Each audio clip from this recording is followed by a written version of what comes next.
Hi friends, ఎలా ఉన్నారు అందరూ? నేను చాలా బాగున్నానండి. సో ఇది వచ్చేసి సండే వ్లాగ్. సూర్యనారాయణ పూజ. ఈ పూజ ఎవరెవరికి తెలుసో కామెంట్ చేసి చెప్పండి. ఏమీ లేదు ఫ్రెండ్స్, ఈ పూజ చేస్తే కానీ మ్యాంగోస్ తినరంట. సో మీ ఇంట్లో కూడా ఇంతేనా చెప్పండి నాకు. అండ్ మనకి ఇలాంటి సెంటిమెంట్స్ ఏమి లేవు కాబట్టి మ్యాంగోస్ సీజన్ స్టార్ట్ అయినప్పుడు నుంచి మ్యాంగోస్ తినడం స్టార్ట్ చేశాను.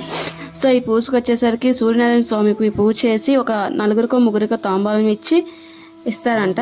సో మీలో ఎంతమందికి పూజ తెలుసు? Let me comments friends. And లాస్ట్లో నాకు కూడా మా అమ్మ తాంబూలం ఇచ్చింది. ఇంకా కూర్చొని ఆ మ్యాంగోని ఫీల్ అవుతా తింటా కూర్చున్నాను. So please subscribe my channel. ఉంటా, బాయ్. శ్రీ సూర్యనారాయణ మేలుకో హరి సూర్యనారాయణ.